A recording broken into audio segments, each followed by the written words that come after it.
Rami. I don't know how to pronounce this. I looked it up online. There's nothing. This is a made-up name. It is based on Rummy, and it's from Randolph, who's well known for making card games. Let's check it out. This game has cards that go 1 to 5 in 4 different suits. You see cherries and diamonds and hearts and clovers, and then you have contract cards. Players, you start with a handful of cards, and on a player's turn, the first thing they do is they look here at the market, and you can take up to 3 cards that are either the same suit or the same number. So I could take these 3 4s, I could take the 3 hearts, I could take just a single cherry if I wanted, or a single 5, whatever, and then at the end of a turn, that's going to be refilled. You can also fulfill a contract if you have one. So this one here, for example, needs 3 pairs of numbers. This one needs a pair of numbers and a straight, 1, 2, 3, 4, 5. This one needs a pair of 1s and then 4 of a kind, and this just needs 4 in a row, 1, 2, 3, 4, or 2, 3, 4, 5. If you do something like that, so let's say I want to do the 3 pairs. So I have, for example, a pair of 4s, a pair of 5, another pair of 4s. I discard them to do this one. This shows cherries at the bottom. First of all, this card is going to give me 4 points at the end of the game. I'll put it in front of me to show that I'm getting 4 points. And then any cherries that I used to complete this will be put face down, and they're worth 1 point at the end of the game. So if I'm going to complete this one, I want to use as many diamonds as possible. And then these will be replaced also from the deck. And the game is going to continue until someone has gotten a certain number of contracts, and that will end it.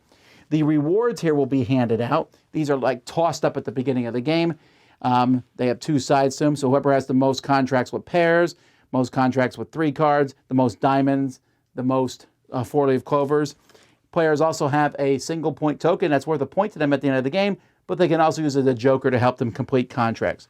Once someone's finished a certain number of contracts, in a 4-player game, it would be 5.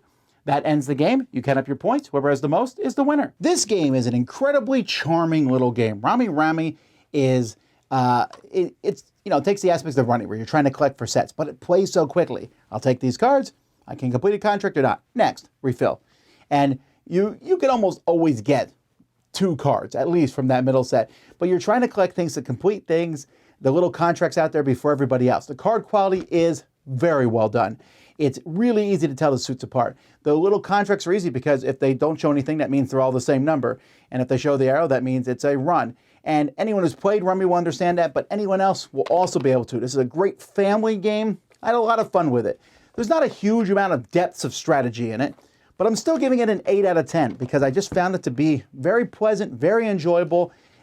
It plays very quickly. It's the kind of game that you can play while other things are happening, but it has more strategy than, say, mass market games like Phase 10 and Uno. This felt like there was more in depth to it. So a lot of fun, and definitely one that I would bring out, visiting people over and you say you want to play a quick card game.